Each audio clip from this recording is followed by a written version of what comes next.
اچھا، ہمارے یہاں غلط فہمی اور بھی ہے کہ سورہ جن کو جو 40 دن تک پڑھ لے گا جنات اس کے قبضے میں آ جائے گا. بھائی یہ بالکل بکواس بات ہے. قرآن کی کسی آیت کا مس یوز نہیں کیا جا سکتا.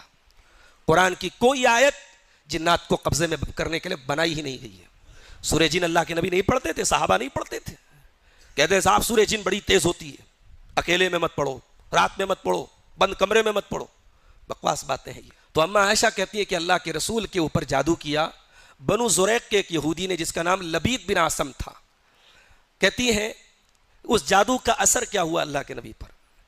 اللہ کے نبی کو خیال ہوتا تھا کہ آپ کوئی کام کر چکے ہیں جبکہ وہ کام آپ نے نہیں کیا ہوتا تھا.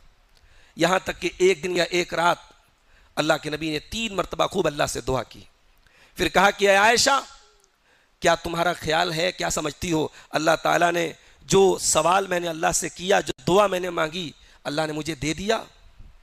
آپ نے فرمایا اے عائشہ میرے پاس 2 لوگ آئے، یعنی فرشتے آئے. ایک میرے سر کے پاس بیٹھ گیا، ایک میرے پیر کے پاس بیٹھ گیا. تو سر والے نے پیر والے سے کہا ما وجع الرجل، ان کو کیا تکلیف ہے؟ تو دوسرے فرشتے نے کہا کہ ان پر جادو ہوا ہے. کہ کس نے جادو کیا ہے؟ کہ لبید ابن عاصم نے کیا. کہ کس چیز میں کیا ہے؟ کہ کنگھی میں کیا ہے، بال میں کیا ہے. اور وہ جادو وہ کہاں رکھا ہے؟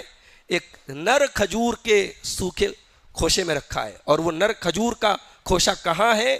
وہ بئر ذی اروان، ایک کنواں تھا جس کا نام ذی اروان تھا، اس کنویں میں رکھا. اور آگے ایک اور انٹرسٹنگ بات، وما انزل علی الملکین ببابل ہاروت و ماروت.